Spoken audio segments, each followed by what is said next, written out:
ദിവ്യകാരുണ്യ ഈശോയ്ക്കും അവിടുത്തെ പരിശുദ്ധയായ അമ്മയ്ക്കും വത്സലരും പ്രിയപ്പെട്ടവരുമായ സഹോദരി സഹോദരന്മാരെ, 23-ാം സങ്കീർത്തനത്തിൽ ആനന്ദപൂർവം നാം ഏറ്റുചൊല്ലുന്നു, കർത്താവ് എൻ്റെ ഇടയനാകുന്നു, എനിക്കൊന്നിനും മുട്ടുണ്ടാവുകയില്ല.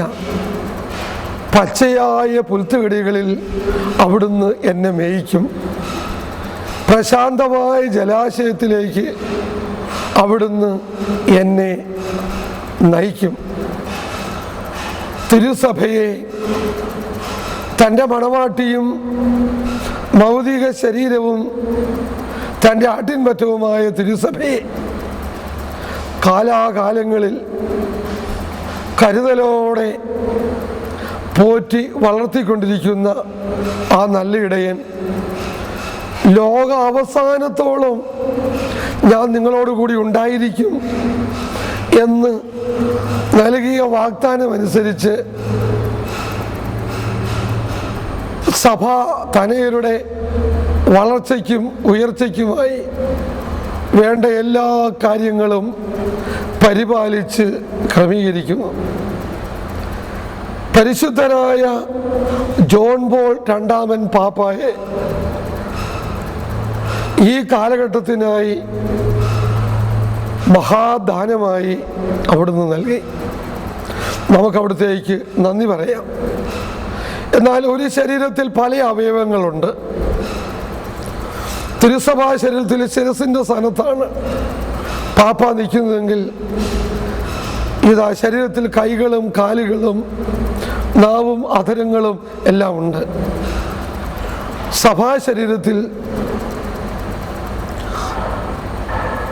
തിരുസഭയുടെ വിശുദ്ധ കുർബാനയിലും പരിശുദ്ധ അമ്മയിലും കൂദാശകളിലും പരിശുദ്ധ കത്തോലിക്ക വിശ്വാസത്തിലും സഭാതനയരെ ബലപ്പെടുത്തുവാൻ, ശക്തിപ്പെടുത്തുവാൻ കർത്താവ് കനിവോടെ ഉയർത്തിയ അവിടുത്തെ ഒരു എളിയ ദാസിയാണ് നമ്മുടെ പ്രിയപ്പെട്ട സഹോദരി മരിയ. ദൈവം നമുക്ക് തന്ന ഒരു സ്നേഹ സമ്മാനമാണത്.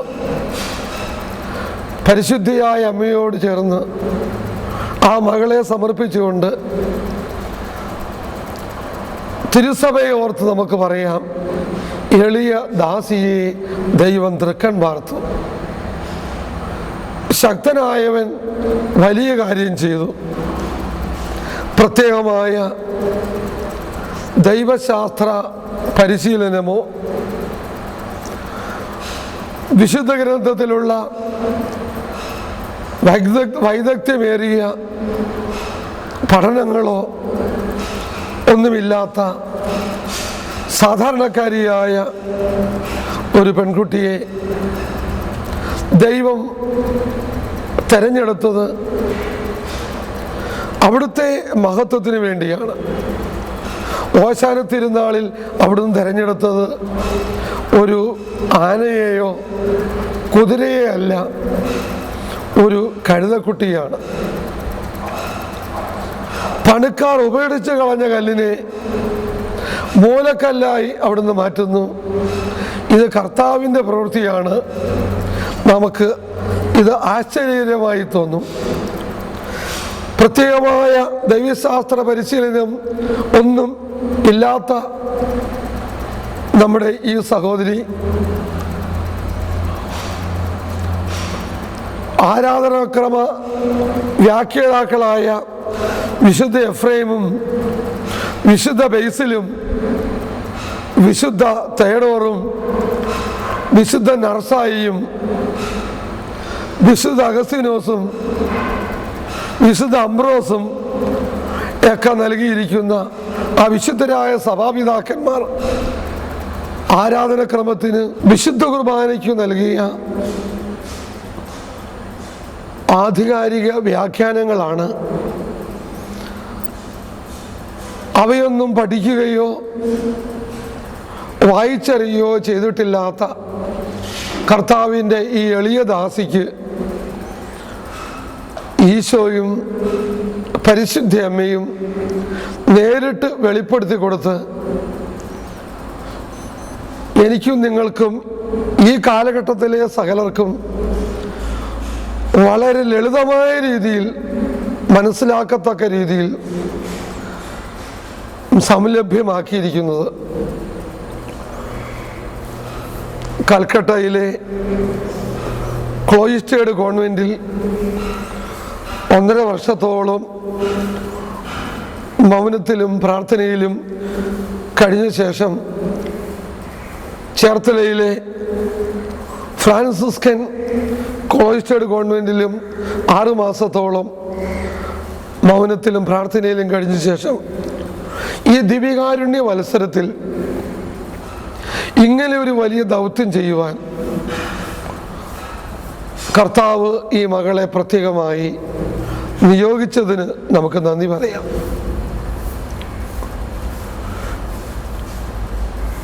ഇനിയും കർത്താവ്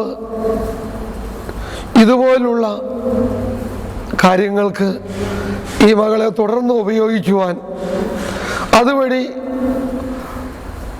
നമ്മുടെ ഈ കാലഘട്ടം ദൈവിക ജ്ഞാനം കൊണ്ട് സകലരും നിറയുവാൻ നമുക്ക് പ്രാർത്ഥിക്കാം. ഈ ദിവ്യകാരുണ്യ വർഷം ദിവ്യകാരുണ്യത്തെക്കുറിച്ച് പറയുന്നവരെയും അത് കേൾക്കുന്നവരെയും വിശുദ്ധ കുർബാനയെക്കുറിച്ച് എഴുതുന്നവരെയും അത് വായിക്കുന്നവരെയും എല്ലാം ദൈവം സമൃദ്ധമായി അനുഗ്രഹിക്കുന്ന കൃപയുടെ സമൃദ്ധമായ കോരിച്ചൊരിയൽ നടക്കുന്ന വർഷമാണ്. ഈ ദിവ്യകാരുണ്യ വർഷത്തിൻ്റെ സമൃദ്ധമായ കൃപ വർഷിക്കപ്പെടുന്ന ആ കൃപയാൽ മനസ്സും ഹൃദയവും നനഞ്ഞു കുതിരുന്ന ഈ കാലഘട്ടത്തിൽ ഈ ദിവ്യകാരുണ്യ പ്രബോധനങ്ങൾ വിത്ത് പോലെയും വളം പോലെയും എല്ലാ ഹൃദയങ്ങളിലും എല്ലാ സമൂഹങ്ങളിലും എത്തിക്കുന്നതിന് ഈശോയ്ക്ക് എന്നെയും നിങ്ങളെയും ആവശ്യമുണ്ട്. അവിടുന്ന് ചോദിക്കുന്നു, ആര് എനിക്കായി പോകും? ആരെ ഞാൻ അയക്കും? ഇതാ ഞാൻ, എന്നെ അയച്ചാലും എന്ന് പറഞ്ഞുകൊണ്ട് കുറേ സഹോദരങ്ങൾ കർത്താവിൻ്റെ കൃപയിൽ മുന്നോട്ട് വന്നപ്പോഴാണ് ഈ കാസറ്റുകൾ നമുക്കിപ്പോൾ ലഭ്യമായിരിക്കുന്നത്. അത് നിർമ്മിച്ചവരെയും അതിനായി പ്രവർത്തിച്ചവരെയും അത് പ്രചരിപ്പിക്കുന്നവരെയും അവരുടെ തലമുറകളെയും ദിവ്യകാരുണ്യ ഈശോ തൻ്റെ അമ്മയോട് ചേർന്ന് സമൃദ്ധമായി അനുഗ്രഹിക്കട്ടെ എന്ന് ആശംസിക്കുകയും പ്രാർത്ഥിക്കുകയും ചെയ്യുന്നു. ആമേൻ.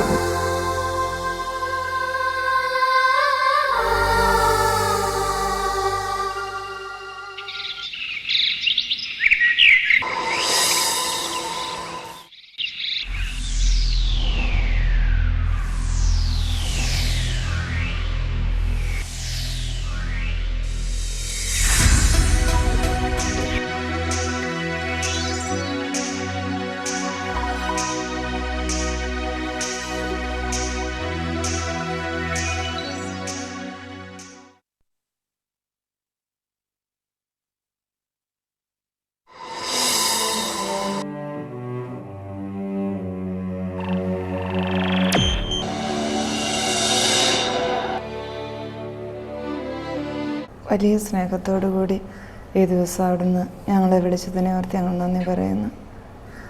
ദൈവമേ, ഈ നിമിഷവും ഞങ്ങൾ അങ്ങയുടെ കരങ്ങളിലാണല്ലോ. കർത്താവേ നന്ദി.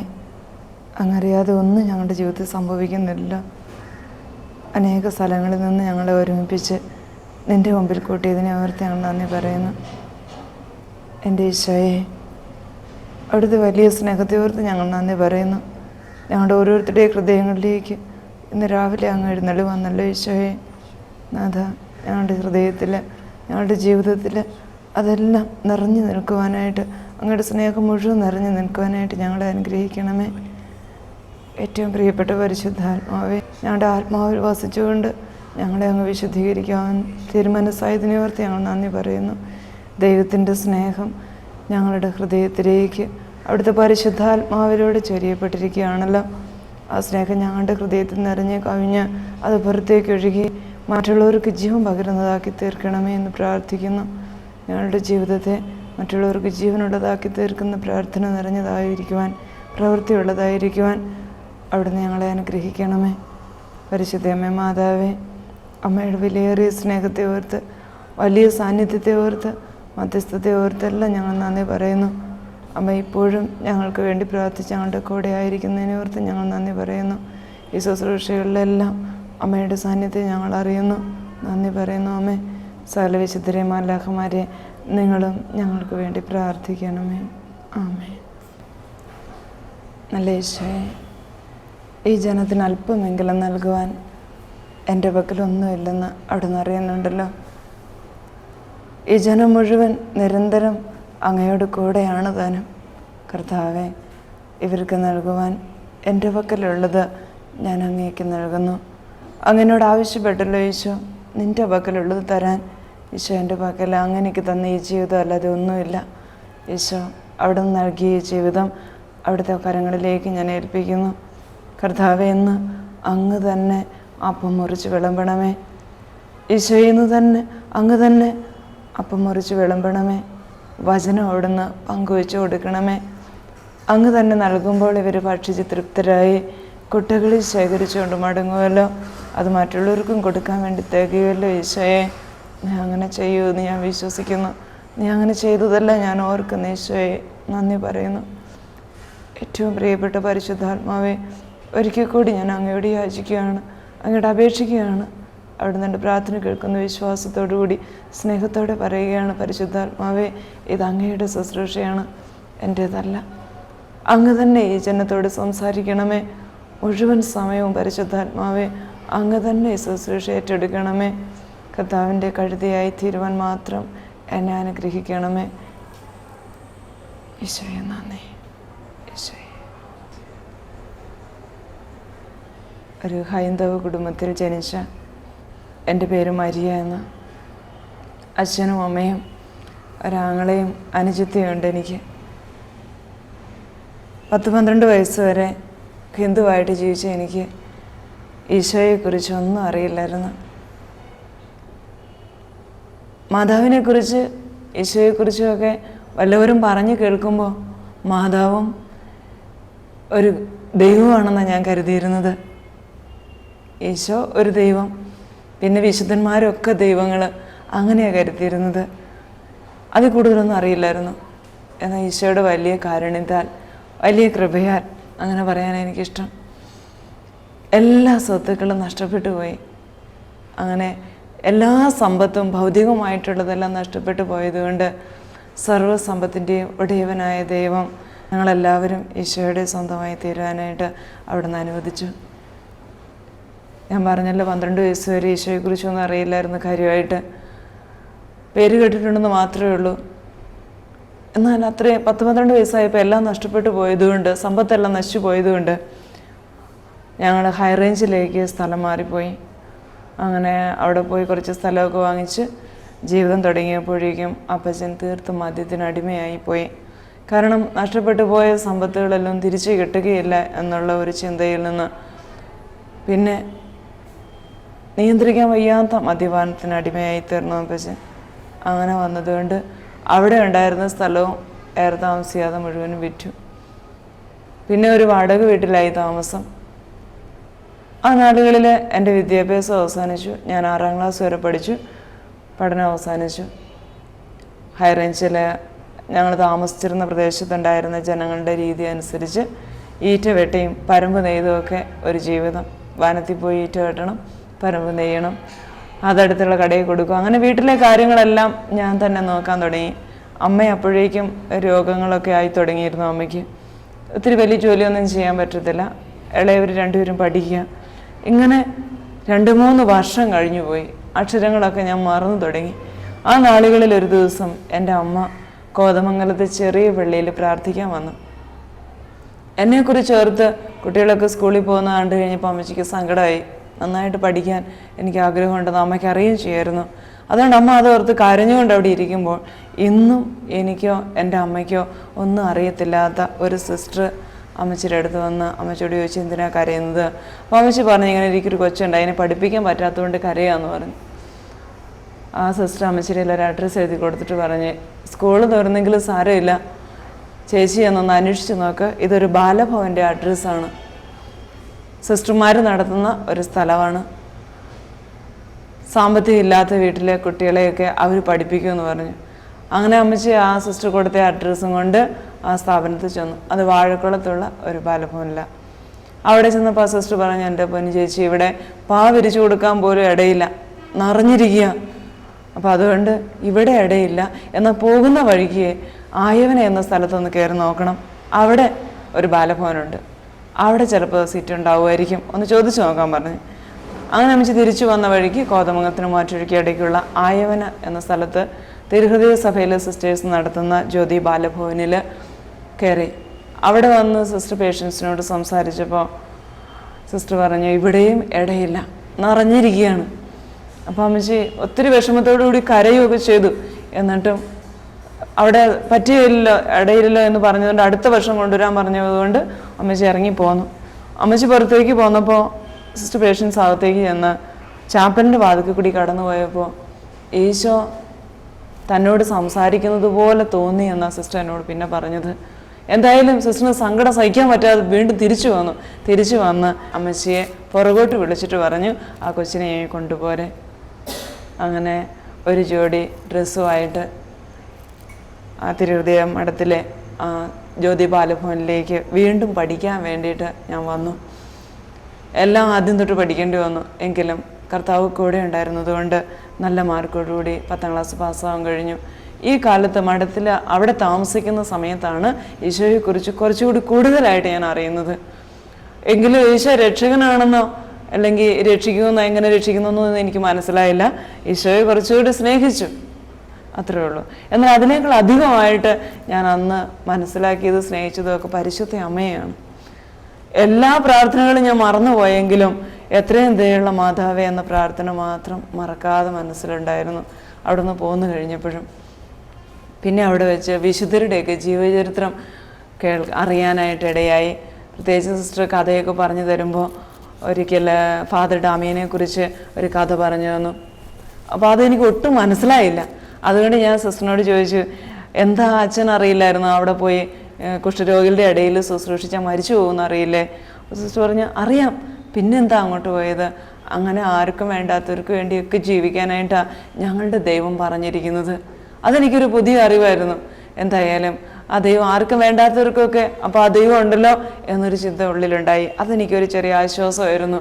അന്നത് വലിയ ആശ്വാസമായിരുന്നു. പിന്നെ ഒരു ദിവസം മരിയ ഗരേത്തിയുടെ പുസ്തകം വായിക്കാൻ തന്നു. അത് വായിച്ച് കഴിഞ്ഞപ്പോൾ അതും എനിക്ക് മനസ്സിലായില്ല എന്താ അതിൽ പറഞ്ഞിരിക്കുന്നതെന്ന്. അതുകൊണ്ട് സിസ്റ്ററിനോട് ചോദിച്ചപ്പോൾ പറഞ്ഞു, അതെ, പാപം ചെയ്യരുത്, തെറ്റ് ചെയ്യരുതെന്ന് എൻ്റെ അമ്മ പറഞ്ഞു തന്നിട്ടുണ്ട്. പക്ഷെ പാപം ചെയ്യരുതെന്നുള്ള വാക്ക് ഞാൻ ആദ്യമായിട്ട് കേൾക്കുക. അതേക്കുറിച്ച് സിസ്റ്റർ എനിക്ക് പറഞ്ഞു തന്നു. എന്തായാലും ജീവിതത്തിൽ മരിയ ഗരേത്തി ചെയ്തതുപോലെയൊക്കെ നല്ലവളായിട്ട് ജീവിക്കണമെന്ന് മനസ്സിൽ തോന്നി. ഏറ്റവും ഒടുവിലായിട്ട് ഇത്രയും കൂടി പറഞ്ഞു, സിസ്റ്റർ, മോളെ, ഈശോയ്ക്ക് ഒന്നും കൊടുക്കണ്ട, ഹൃദയം മാത്രം മതി. എന്ത് ചോദിച്ചാലും ഈശോ തരും, ഈശോ സ്നേഹിക്കുകയും ചെയ്യും. അത് എൻ്റെ മനസ്സിൽ കിടന്നു. പിന്നീട് 10ാം ക്ലാസ്സൊക്കെ പാസ്സായി ഞാൻ എൻ്റെ വീട്ടിൽ പോയി. പിന്നെ മുരിക്കാശ്ശേരി പാവനമ്മ കോളേജിൽ ചേർന്നു. PDC കഴിഞ്ഞ് കുറവിലെങ്ങാണ്ട് വന്ന് പ്രൈവറ്റായിട്ട് ANM പഠിച്ചു. അത് കഴിഞ്ഞതിന് ശേഷം വീട്ടിലെ എല്ലാ കാര്യങ്ങളും ഒത്തിരിയേറെ ദുരിതത്തിലേക്ക് പോയി. അപ്പച്ചൻ എവിടെയാണെന്ന് ഞങ്ങൾക്കറിയത്തില്ല. അമ്മച്ചി തീർത്തും രോഗിയായി, ഒരു ജോലി ചെയ്യാൻ പറ്റത്തില്ലാത്ത വിധത്തിലായി. ഇളയൊരു കുട്ടികൾ പഠിക്കുക, അവർക്ക് ജോലിയൊന്നും ആയിട്ടില്ല. അങ്ങനെ വലിയ വിഷമത്തിലും ദുഃഖത്തിലും വന്നൊരു വാടക വീട്ടിലാണ് താമസിക്കുന്നത്. അതുപോലും കൊടുക്കാൻ എനിക്ക് നിവൃത്തിയില്ലാതെ വന്നപ്പോൾ ദൈവത്തെ എനിക്ക് ആവശ്യമായിട്ട് വന്നു. അപ്പം അതുകൊണ്ട് ദൈവത്തോട് എനിക്കറിയാവുന്ന എല്ലാ ദൈവങ്ങളോടും ഞാൻ പ്രാർത്ഥിച്ചു. പക്ഷേ ഒരിടത്തു നിന്നും എനിക്ക് ഒരു സാരമില്ല എന്ന വാക്ക് പോലും കേൾക്കാൻ പറ്റിയില്ല, ഒരിടത്തു നിന്നും കേൾക്കാൻ പറ്റിയില്ല. അപ്പം ഞാൻ ആലോചിച്ചു, ഇനി ആരോട് പ്രാർത്ഥിക്കണം? എനിക്കാണെങ്കിൽ എന്തെങ്കിലും ഒരു നേർച്ച ഇടാൻ പോലും എൻ്റെ ഒരു പൈസ പോലും ഇല്ല താനും. അതുകൊണ്ട് ഞാൻ ഈശോയെക്കുറിച്ച് അന്ന് സിസ്റ്റർ പേഷ്യൻസ് പറഞ്ഞ കാര്യങ്ങൾ ഓർത്തു. അതുകൊണ്ട് ഈശോയോട് പ്രാർത്ഥിക്കാൻ ആഗ്രഹിച്ചു. അങ്ങനെ ഈശോയോട് പ്രാർത്ഥിക്കാമെന്ന് വിചാരിച്ച് ഞാൻ പോയിരുന്നപ്പോൾ സ്വർഗസ്ഥനായ പിതാവും നന്മ നിറഞ്ഞ മറിയും എനിക്കറിയാം. പക്ഷേ എൻ്റെ ആവശ്യങ്ങളൊക്കെ ഈശോയോട് എങ്ങനെയാണ് പറയേണ്ടതെന്ന് എനിക്കറിയത്തില്ല. അങ്ങനെ വലിയ വിഷമത്തോടു കൂടി ഇരിക്കുമ്പോൾ ഞാൻ ഓർത്ത് ഏതെങ്കിലും ക്രിസ്ത്യാനിയോട് ചോദിക്കാം. അങ്ങനെ നടക്കുമ്പോൾ ഒരു ചേച്ചിയെ കണ്ടുമുട്ടി.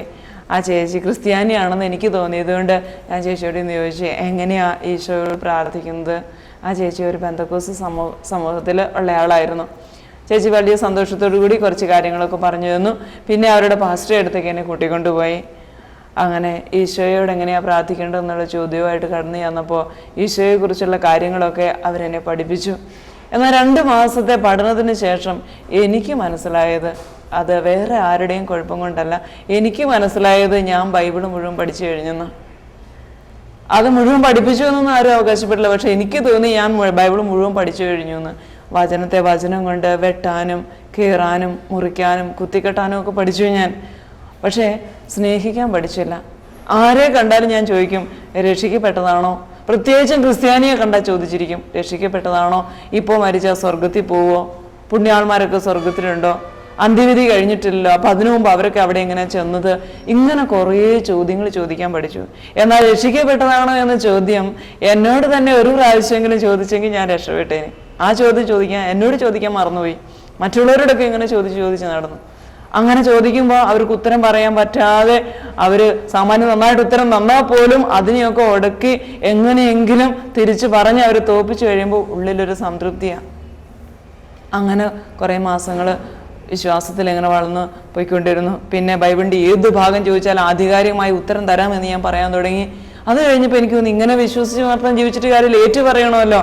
അതുകൊണ്ട് പറഞ്ഞു, ഞാൻ സ്നാനപ്പെടാൻ ആഗ്രഹിക്കുന്നു. അങ്ങനെ അധികം വൈകാതെ തന്നെ ഞാൻ പെന്തക്കോസ്ത് സമൂഹത്തിലേക്ക് സ്നാനപ്പെട്ട് ചേർന്നു. ആ സഭയുടെ അംഗമായി തീർന്നു. അത് കഴിഞ്ഞപ്പോൾ എനിക്ക് തോന്നി, ദൈവമേ, ഞാൻ രക്ഷപ്പെട്ടിട്ടുണ്ട്, പക്ഷെ മറ്റുള്ളവരൊന്നും രക്ഷപ്പെട്ടിട്ടില്ല. അപ്പോൾ പിന്നെ അവരെ രക്ഷിക്കാൻ എന്താ ഒരു മാർഗം? അവരെ രക്ഷിക്കാനുള്ള മാർഗം ആലോചിച്ച് കഴിഞ്ഞപ്പോൾ തോന്നി, ബൈബിൾ കോളേജിൽ ചേർന്ന് പഠിക്കാം.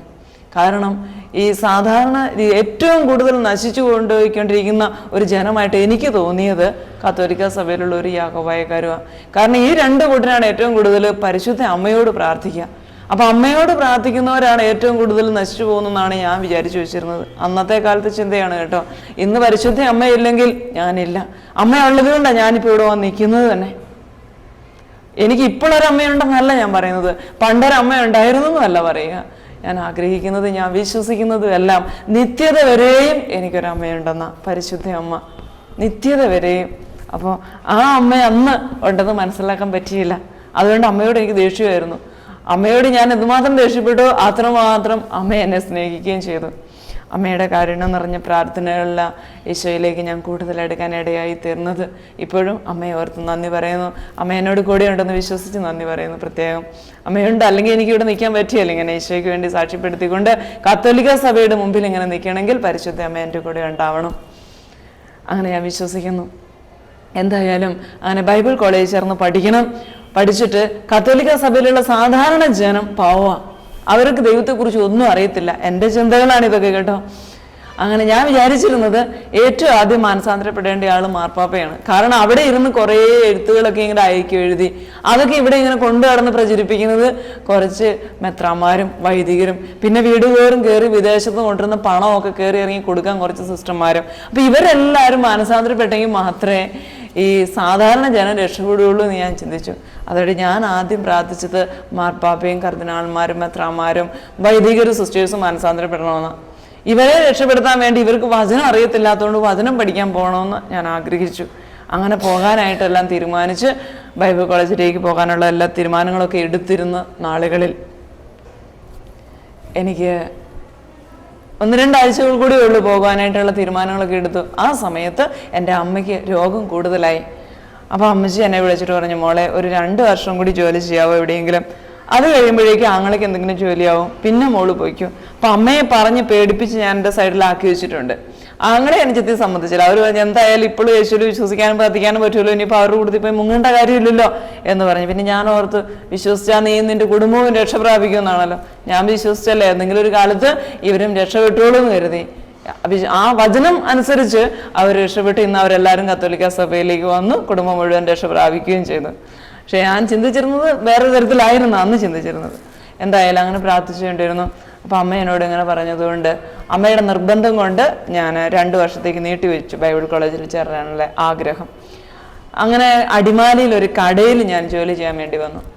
ആ ജോലി ചെയ്യുന്ന സമയത്ത് ഒരു ദിവസം കടയിൽ നിന്ന് പുറത്തേക്ക് നോക്കിയപ്പോൾ ബാലഭവനിൽ എന്നെ വളർത്തിയിരുന്ന സിസ്റ്റർ ബോസ്കോ ആ വഴി കൂടെ പോകുന്നുണ്ട്. ആ ബോസ്കോനെ കണ്ടപ്പോൾ ആദ്യം ദേഷ്യമാണ് തോന്നിയത്. കാരണം എനിക്ക് സിസ്റ്റർമാരെ ഒന്നും കാണാൻ പാടില്ല, ഇവരാണ് ജനത്തെയൊക്കെ വഴിതെറ്റിച്ച് ഇങ്ങനെ പറഞ്ഞുകൊണ്ട് നടക്കുകയാണ്. ആ ചിന്തയുള്ള ആദ്യം വന്നത്.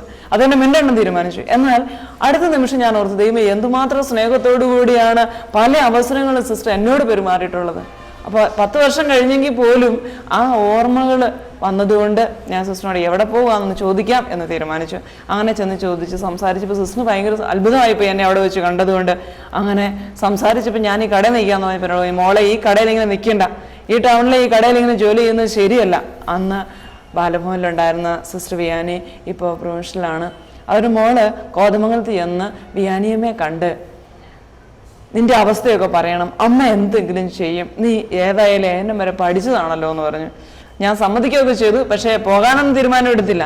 എന്തായാലും വീട്ടിൽ വന്ന് അമ്മച്ചിയോട് പറഞ്ഞു ഇങ്ങനെ സിസ്റ്റർ പറഞ്ഞിട്ടുണ്ടെന്ന് പറഞ്ഞു.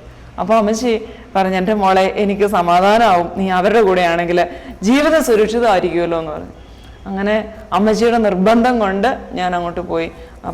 അപ്പോൾ അവിടെ ചെന്ന് സിസ്റ്ററിനെ കാണുമ്പോഴും ഞാൻ ബന്ധക്കോസുകാരിയാണെന്നുള്ള കാര്യം പറഞ്ഞില്ല. ഈ കമ്മലും മാലയൊക്കെ കാണാത്തത് കൊണ്ട് സിസ്റ്റർ ഓർത്തത് എനിക്ക് അപ്പടി ദുരിതമായിരിക്കും, പണ്ടത്തെ പോലെ അതിലും വലിയ കഷ്ടപ്പാടായിരിക്കും, അങ്ങനെ ചോദിച്ചുള്ളൂ. എന്നും സഹനവും കഷ്ടപ്പാടൊക്കെ കണ്ട് ശീലിച്ചതുകൊണ്ട് ഒന്നും എന്നോട് ചോദിച്ചില്ല. പിന്നെ എന്നോട് പറഞ്ഞ് ഒരാഴ്ച ഇവിടെ നിൽക്കാൻ പറഞ്ഞു. ഒരാഴ്ച കഴിഞ്ഞപ്പോഴേക്കും എന്നെ വിളിച്ച് ഒരു കവർ എൻ്റെ കയ്യിൽ തന്നു. ഒരാഴ്ച ഞാൻ അവിടെ ശ്വാസം മുട്ടിയാണ് പിടിച്ചിരുന്നത്. കാരണം മഠത്തിനകത്താണ് നിറച്ചും ഈശോയുടെ മാതാവിൻ്റെ ഒക്കെ രൂപം വെച്ചിരിക്കുകയാണ്, കുരിശുമൊക്കെ ഉണ്ട്, അതൊക്കെ സഹിച്ച് നിൽക്കുകയാണ്. അങ്ങനെ ഒരാഴ്ച കഴിഞ്ഞ് വിളിച്ചൊരു കവർ എൻ്റെ കയ്യിൽ തന്നിട്ട് പറഞ്ഞു, മോളെ ഞാൻ അന്വേഷിച്ചിട്ട് ഇവിടെ എങ്ങും നിനക്ക് നല്ല ഒരു ജോലി കിട്ടുകയില്ല. കാരണം നല്ല ശമ്പളമില്ലാതെ വീട്ടിലെ കാര്യമൊന്നും നോക്കാൻ പറ്റത്തില്ല. അതുകൊണ്ട് മോളൊരു കാര്യം ചെയ്യേ, പഞ്ചാബിൽ നമുക്കൊരു ഹോസ്പിറ്റലുണ്ട്, ഞാൻ നിന്നെ അങ്ങോട്ട് അയക്കാൻ പോവുക. നാളെ കഴിഞ്ഞ് 2 സിസ്റ്റർമാർ ഇവിടെ ഒന്ന് പോകുന്നുണ്ട്, അവരുടെ കൂടെ പോകാനുള്ള ടിക്കറ്റ് എടുത്തിട്ടുണ്ട്, അത് ഈ കവറിനകത്തുണ്ട്, അത്യാവശ്യം പൈസ ഇതിനകത്തുണ്ട്, ഇന്ന് വീട്ടിൽ പോയി യാത്ര പറഞ്ഞിട്ട് പോരാൻ പറഞ്ഞു. അപ്പോൾ എനിക്കത് അംഗീകരിക്കാൻ പറ്റിയില്ല. കാരണം എൻ്റെ കൂടെ അനുവാദം ചോദിക്കാതെ ടിക്കറ്റ് എടുത്ത് അങ്ങോട്ട് പോകാൻ പറയാൻ എൻ്റെ മുമ്പിൽ വന്നിരിക്കുക. അപ്പോഴാണ് എന്നോടൊരു വാക്ക് ചോദിച്ചിരുന്നെങ്കിൽ ഞാൻ പോവുകയല്ലായിരുന്നു. പക്ഷേ അതിന് ദൈവം ഇടയാക്കിയില്ല, എന്നോട് ചോദിച്ചില്ല. അങ്ങനെ എൻ്റെ ഈ കൊണ്ട് തന്നു, വീട്ടിൽ പോയി പറഞ്ഞിട്ട് പോരാൻ പറഞ്ഞു. സാധാരണ രീതിയിൽ സിസ്റ്റർമാർ മര്യാദയ്ക്ക് വല്ലതും സംസാരിക്കുകയാണെങ്കിൽ തിരിച്ച് 4 അങ്ങോട്ട് പറയും ഞാൻ. പക്ഷേ അവരല്പം സ്വരം ഉയർത്തി എന്തെങ്കിലും സംസാരിച്ച് കഴിഞ്ഞാൽ പിന്നെ എനിക്കൊന്നും പറയാൻ കിട്ടുകയില്ല. അപ്പോൾ അതുകൊണ്ട് എന്നോട് അധികാരത്തോടു കൂടിയാണ് പറഞ്ഞത്, നീ വീട്ടിൽ പോയി യാത്ര പറഞ്ഞിട്ട് പോരാ, നാളെ കഴിഞ്ഞ് അങ്ങ് പോവുകയാണെന്ന് പറഞ്ഞു. അപ്പോൾ അതുകൊണ്ട് പിന്നെ എനിക്കൊന്നും പറയാൻ കിട്ടിയില്ല. ഞാൻ വിഷമത്തോടുകൂടി പോരുമ്പോൾ എൻ്റെ ഹൃദയത്തിൽ വളരെ ഉറക്കെ ഞാൻ വിളിച്ചു പറയുന്നുണ്ട്, ഞാൻ പോകുകയില്ലെന്ന്. പക്ഷേ വായിൽ പുറത്തേക്ക് സ്വരം വരുന്നില്ല പോകുകയില്ലെന്ന് പറയാനായിട്ട്. അങ്ങനെ വീട്ടിൽ വന്ന് യാത്ര പറഞ്ഞ് അമ്മച്ചിയോട് പോയപ്പോൾ അമ്മച്ചി പറഞ്ഞ് എനിക്ക് സമാധാനമായി, 2 കൊല്ലം കഴിഞ്ഞ് അവിടെ എടുത്താണല്ലോ, സുരക്ഷിതമാണ് ജീവിതം, അങ്ങനെ എനിക്ക് സമാധാനമായിട്ട് ഇരിക്കുകയും ചെയ്യാം എന്ന് പറഞ്ഞ് അമ്മച്ചി എന്നെ പറഞ്ഞു വിട്ടു. വീണ്ടും തിരിച്ചു വന്നു കഴിഞ്ഞപ്പോൾ ഒരു ബാഗ് നിറയെ ഡ്രസ്സും അവിടെ ഉപയോഗിക്കാനുള്ള സാധനങ്ങളെല്ലാം വിയാനിയമ്മ എടുത്തു വെച്ചിരിക്കുക. അപ്പോൾ എനിക്ക് അത്ഭുതമാണ് ഇപ്പോഴും. കാരണം എന്നെ എന്തുകൊണ്ടാണ് അവരൊക്കെ അത്രയും സ്നേഹിച്ചത്? എൻ്റെ ദൈവം എന്നെ സ്നേഹിച്ചത് കൊണ്ടൊന്നും മാത്രമേ എനിക്ക് പറയാനുള്ളൂ. കാരണം എനിക്ക് എന്ത് യോഗ്യതയുണ്ട്? എവിടെയോ ജനിച്ചു വളർന്ന ഒരു ഹിന്ദു കുട്ടി ഞാനിങ്ങനെ ക്രിസ്ത്യാനി ആവുമെന്നോ അല്ലെങ്കിൽ ഞാൻ ബന്ധക്കോസുകാരിയാണെന്നുള്ള കാര്യം പോലും ഞാൻ പറഞ്ഞിട്ടില്ല. എന്നെ അത്രയും സ്നേഹിക്കേണ്ട കാര്യം അമ്മയ്ക്കില്ല. ഞാൻ അവർക്ക് വേണ്ടി ഒന്നും ചെയ്തു കൊടുത്തിട്ടില്ല. അവരുടെ ഔദാര്യത്തിൽ അവിടെ ജീവിച്ച് 10ാം ക്ലാസ് വരെ പഠിച്ചു ഇറങ്ങി പോന്നു എന്നുള്ളതല്ലാതെ ഞാൻ അങ്ങോട്ട് ഒരു 5 പൈസ കൊടുത്തിട്ടില്ല. അവിടെ ജീവിച്ച കാലം മുഴുവൻ അവർക്കായിരുന്നു കഷ്ടപ്പാട്. എന്നെ മാത്രം എൻ്റെ അമ്മയെ കൂടെ അവർ നോക്കേണ്ടി വന്നിട്ടുണ്ട് ഒരവസരത്തിൽ. അപ്പോൾ അതുകൊണ്ട് അവർക്ക് എന്നെ കൊണ്ട് എന്നും കഷ്ടപ്പാടേ ഉണ്ടായിരുന്നുള്ളൂ. അത് കഴിഞ്ഞ് വീണ്ടും അവരെന്നെ സ്നേഹിക്കുക. ഒടുവിൽ യാത്ര പറഞ്ഞ് ഇറങ്ങി പോന്നപ്പോൾ അമ്മ പുതച്ചിരുന്ന ഷാള് മടക്കിയെടുത്ത് എൻ്റെ തന്നിട്ട് ഞാൻ അവിടെ നല്ല തണുപ്പാ, ഇതും കൂടി ഇരിക്കട്ടെ. അതും കൂടി അത്രമാത്രം അവിടെ എന്നെക്കുറിച്ച് കരുതലുള്ള ദൈവം അതുപോലും എനിക്കറിയത്തില്ലാത്ത ആ സാഹചര്യം കാലാവസ്ഥയെ പോലും കരുതത്തക്ക രീതിയിൽ ഇവിടെ നിന്ന് തന്നെ എന്നെ അയക്കുകയാണ്. മുറ്റത്തേക്ക് ഇറങ്ങി വാനിൽ കയറാൻ തുടങ്ങിയപ്പോൾ ഒരു ജപമാല എടുത്ത് കയ്യിൽ തന്നിട്ട് പറഞ്ഞു, പെന്തക്കോസുകാരെ പോലെ കഴുത്തും കാതും പറിച്ച് ഇങ്ങനെ നടക്കരുത്, ഇത് കഴുത്തിലേക്ക് ഇട്ടു. അത്രയും നേരമുള്ള കാര്യങ്ങളൊക്കെ സഹിക്കാൻ പറ്റി എനിക്ക്. കാരണം എൻ്റെ പുറമേയുള്ള എന്നെ ബാധിക്കുന്നതല്ല, എൻ്റെ മനസ്സിന് കുറച്ച് വിഷമം ഉണ്ടാക്കിയെന്നേ ഉള്ളൂ. പക്ഷെ ജപമാല എനിക്ക് സഹിക്കാൻ വയ്യാത്ത കാര്യമാണ്. ഒന്നാമത് എനിക്ക് മാതാവിനെ സഹിക്കാൻ പറ്റില്ല. മാതാവെന്നൊന്നും ഞാൻ പറയത്തില്ല, മറിയം എന്നേ പറയത്തുള്ളൂ. അപ്പം അതുകൊണ്ട് മറിയമാണെങ്കിൽ എൻ്റെ അന്നത്തെ കണക്കനുസരിച്ച് പള്ളിയുടെ വാതിക്കൽ കർത്താവിൻ്റെ അടുത്തേക്ക് ആരും വരാതെ വഴി പിടിച്ചു നിർത്താൻ ഇരിക്കുന്ന ഒരു സാധനമാണ്. അപ്പം പിന്നെ മാതാവിനെ എങ്ങനെ അംഗീകരിക്കാൻ പറ്റും? ഇത് കരുത്തരിടാൻ പറ്റുമോ? അങ്ങനെ വിഷമിക്കുകയാണ്. ഈ ദൈവത്തിന് കിട്ടേണ്ട സ്നേഹം മുഴുവൻ വഴിയുമേ മേടിച്ചെടുക്കുകയാണ്. അപ്പം അതുകൊണ്ട് അമ്മ എനിക്ക് ഒട്ടും കാണാൻ പാടില്ല. ഇങ്ങനെ ഇരിക്കുന്ന ഈ അമ്മയുടെ ജപമാല കരുത്തരിടാൻ പറയുമ്പോൾ വിഗ്രഹമാണ്, അതിൻ്റെ അറ്റത്തെ വിഗ്രഹം, കുരിശ് എനിക്ക് അന്ന് വിഗ്രഹമാണ്. അപ്പനെ ആരെങ്കിലും കത്തിക്ക് കുത്തിക്കൊന്നാൽ പിന്നെ ആ കത്തി നമ്മൾ ആരെങ്കിലും കഴുത്തെ കിട്ടി തൂക്കിക്കൊണ്ട് നടക്കുമോ എന്നാണ് എൻ്റെ ചോദ്യം. അപ്പോൾ അതുകൊണ്ട് ഇത് എനിക്ക് സഹിക്കാൻ പറ്റത്തില്ല. ഞാനത് മേടിക്കാതെ വിഷമിച്ച് നിന്നപ്പം എൻ്റെ കയ്യിലേക്ക് വന്നിട്ട് പറഞ്ഞു, ഇതാ കഴുത്തിലേക്ക് ഇട്ടേ. അങ്ങനെ പറഞ്ഞാൽ പിന്നെ എനിക്ക് ഇടാതിരിക്കാൻ പറ്റത്തില്ല. അതുകൊണ്ട് ഞാനത് വാങ്ങിച്ച് വളരെ വിഷമിച്ച് അത് കഴുത്തിലിട്ട് ഇട്ട നിമിഷം ഞാൻ ഈശോയോട് പറഞ്ഞു, എൻ്റെ കർത്താവേ, എൻ്റെ രക്ഷ തൽക്കാലത്തേക്ക് നഷ്ടപ്പെട്ടു പോയി. ഇനി ഒരവസരം എനിക്ക് കിട്ടിക്കഴിഞ്ഞാൽ ആദ്യം ഇതായിരിക്കും വലിച്ചു പൊട്ടിച്ചെറിച്ച് ദൂരെ കളയുക. എന്നിട്ട് ഞാൻ നിന്നോട് പ്രാർത്ഥിക്കാം. പിന്നെ പ്രാർത്ഥിക്കണമെന്ന് തോന്നുമ്പോൾ പതുക്കെ ഇത് ഊരിയെടുത്ത് കൈപ്പിടിക്കും, എന്നിട്ട് പ്രാർത്ഥിക്കും. പ്രാർത്ഥന കഴിയുമ്പോൾ ആ തിരിച്ചിടും. ഇങ്ങനത്തെ ദിവസങ്ങളാണ്. ട്രെയിനിലിരിക്കുമ്പോൾ ഞാൻ വിചാരിച്ചു, അപ്പോഴൊന്നും ഞാൻ ബന്ധുക്കോസുകാരെയാണെന്ന് ഇവിടെ ആരോടും പറഞ്ഞിട്ടില്ല. വീണ്ടും ട്രെയിനിലിരിക്കുമ്പോൾ ഞാൻ ഓർത്തു, കർത്താവ് എന്നെ ഹിന്ദി പഠിപ്പിക്കാൻ കൊണ്ടുപോകായിരിക്കും. ഹിന്ദിയൊക്കെ പഠിപ്പിച്ച് ഇന്ത്യയുടെ ഒരു സൈഡ് തൊട്ട് മാനസാന്തരപ്പെടുത്തി ഇങ്ങ് പോരാനായിരിക്കും. അങ്ങനെ വിചാരിച്ചു. അങ്ങനെ അവിടെ ചെന്ന സിസ്റ്റർമാരോടൊക്കെ പറയണം, എല്ലാവരെയും മാനസാന്തരപ്പെടുത്തണം, അങ്ങനെയൊക്കെ ചിന്തിച്ച് വലിയ ആഗ്രഹമായിട്ട് കർത്താവ് അതിനുവേണ്ടി കൊണ്ടുപോകണമാണ് എന്ന് വിശ്വസിച്ച് ദൈവത്തിൻ്റെ പദ്ധതിയാണെന്നൊക്കെ ഓർത്ത് ആശ്വസിക്കുന്നത്. ദൈവത്തിൻ്റെ പദ്ധതിയായിരുന്നു, പക്ഷേ എൻ്റെ പദ്ധതി പോലുള്ള പദ്ധതി ആയിരുന്നില്ല. ഏതായാലും ഞാൻ അവിടെ ചെല്ലുന്നതിന് മുമ്പ് തന്നെ എൻ്റെ കർത്താവ് അങ്ങ് ചെന്നു. എനിക്ക് ഞാൻ ചെയ്യാൻ ഡ്യൂട്ടിയൊക്കെ അവിടെ പോയി ലിസ്റ്റിൽ എഴുതി വെക്കുകയും ചെയ്തു. അതുകൊണ്ട് ഞാൻ ചെന്ന ഉടനെ തന്നെ വാർഡിലുണ്ടായിരുന്ന സിസ്റ്റർ എന്നെ വിളിച്ചിട്ട് പറഞ്ഞു, മോളെ, ഇങ്ങനൊരു കൊച്ചു വരുന്നതിനെ കുറിച്ച് ഒരാഴ്ച മുമ്പ് തന്നെ പ്രിൻസിപ്പൽ വിളിച്ച് പറഞ്ഞിരുന്നു. അതുകൊണ്ട് മോളുടെ ഡ്യൂട്ടി ഇട്ടിട്ടുണ്ട് നേഴ്സറിയിലാണ്, ലേബർ റൂമിലും എല്ലപ്പോഴും സഹായിച്ചുകൊള്ളാൻ പോയി.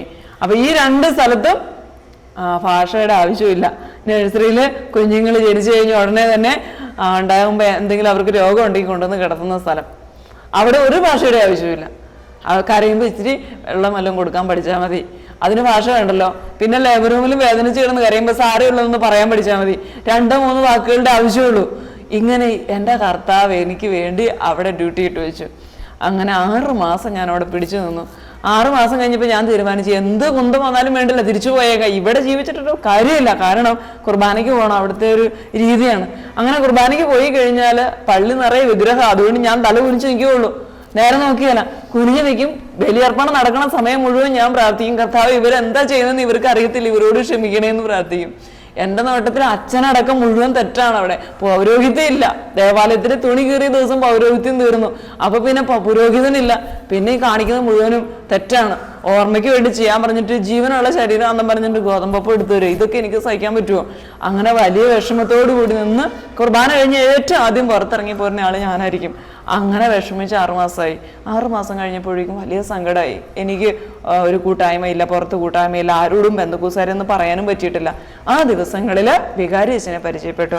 ഫാദർ മാത്യു പാലച്ചുവീട്ടിൽ അച്ഛനായിരുന്നു അവിടുത്തെ പിന്നെ മാനേജരും കുർബാനയ്ക്ക് വരുന്ന അച്ഛനൊക്കെ. അപ്പം അതുകൊണ്ട് അച്ഛനോട് ഞാൻ വളരെ നിഷ്കളങ്കമായിട്ട് ചില ചോദ്യങ്ങളൊക്കെ ചോദിച്ചു. ഞാൻ പഠിച്ചു വെച്ചിരിക്കുന്ന ചോദ്യങ്ങളാണ് അച്ഛനോട് ചോദിക്കുന്നത്. അപ്പം അച്ഛൻ ഇതൊക്കെ കേട്ടിട്ട്, അച്ഛൻ അവിടുത്തെ സെമിനാറിലെ റെക്ടർ അച്ഛനാണ്. അദ്ദേഹം വളരെ മനോഹരമായിട്ട് വളരെ നല്ല ഉത്തരങ്ങൾ തരും. പക്ഷെ ഈ ഉത്തരവൊന്നും ഞാൻ കേൾക്കുകയല്ല. അച്ഛൻ ഉത്തരം പറഞ്ഞുകൊണ്ടിരിക്കുന്ന സമയത്ത് എൻ്റെ ചിന്ത അച്ഛൻ ഇത് പറഞ്ഞു കഴിഞ്ഞാൽ അടുത്ത ചോദ്യം കൊടുക്കാൻ പറ്റിയത് എന്താ, അങ്ങോട്ട് കൊടുക്കാമെന്നാണ് ഞാൻ ചിന്തിച്ചുകൊണ്ടിരിക്കുന്നത്. അതുകൊണ്ട് അത് ഗ്രഹിക്കുന്നില്ല, ഞാൻ മനസ്സിലാകുന്നില്ല എനിക്ക്. അങ്ങനെ പിന്നെ അടുത്ത ചോദ്യം ചോദിക്കും. ഒടുവിൽ കുറേ ദിവസമായി കഴിഞ്ഞപ്പോൾ അച്ഛന് തന്നെ സംശയമായി. അച്ഛനൊരു ദിവസം എന്നോട് പറഞ്ഞു, മോളെ, നീ എന്താ ഒരുമാതിരി ബന്ധക്കോസുകാരെ കൂട്ടി ചോദ്യം ചോദിക്കുന്നേ? എന്തായാലും ഇനി ഈ സൈസ് ചോദ്യങ്ങൾക്ക് ഞാൻ ഉത്തരം തരികയില്ല. എന്നാൽ എൻ്റെ ദൈവം ഒരു ദിവസം നിന്നോട് സംസാരിക്കും. അപ്പൊ ഞാൻ ഓർത്തു അച്ഛൻ തോറ്റു. അതുകൊണ്ട് അച്ഛൻ ഉത്തരം കിട്ടാതെ വന്നതുകൊണ്ട് അച്ഛൻ പറഞ്ഞതാണ് ഇത്. അല്ലാതെ ദൈവം നേരിട്ട് അങ്ങനെ മനുഷ്യരോട് സംസാരിക്കുമോ? അങ്ങനെ നടക്കുന്ന കാര്യമില്ല.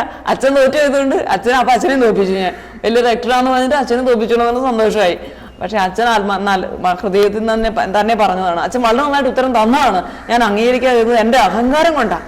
അപ്പൊ അതുകൊണ്ട് ഏതായാലും അച്ഛൻ അങ്ങനെ പറഞ്ഞ് എങ്കിലും എന്നോട് ദേഷ്യമൊന്നുമില്ല. പിറ്റേ ദിവസം എന്നോട് ചോദിക്കും എന്തുകൊണ്ട് മോളെ വിശേഷം എന്നൊക്കെ ചോദിക്കും. ഞാൻ അന്നേരം ഒരു ദിവസം അച്ഛനോട് പിറ്റേ ദിവസം കിട്ടിക്കഴിഞ്ഞപ്പോൾ ഇത്രയും ചോദിച്ചു, എന്തുണ്ട് വിശേഷം, സുഖമാണെന്ന് ചോദിച്ചു. ഞാൻ പറഞ്ഞു സുഖമാണെച്ചാൽ, പക്ഷേ ഹോസ്പിറ്റലിൻ്റെയും മഠത്തിൻ്റെ കൂടെ മുറ്റത്ത് നിൽക്കുകയാണ്, പള്ളിയുടെയൊക്കെ. അപ്പോൾ അച്ഛനോട് ഞാൻ പറഞ്ഞാൽ കല്ലിന്മേൽ കല്ല് ശേഷിക്കാതെ സകലതും തകർക്കപ്പെടുമെന്ന് പറഞ്ഞു. ആശുപത്രിയും മഠവും പള്ളിയെല്ലാം ഞാൻ ഉദ്ദേശിച്ചെന്ന് അച്ഛന് മനസ്സിലായി. ഉടനെ അച്ഛനോട് പറഞ്ഞു, എൻ്റെ മോളെ കർത്താവിൻ്റെ കല്ല്, കർത്താവിൻ്റെ മണ്ണ്, അവൻ്റെ തടി, അവൻ്റെ ആൾക്കാർ പണിത് വെച്ചത്, അത് അവിടുന്ന് തട്ടി താഴെയുണ്ടെന്ന് അവന് തോന്നി, എനിക്ക് എന്ത് ചെയ്യാൻ പറ്റും? അഥവാ അതെല്ലാം കൂടെ അവൻ തട്ടി താഴെയിട്ടാലും ഞാനേതായാലും കരഞ്ഞു നടക്കാനൊന്നും പോകുന്നില്ല.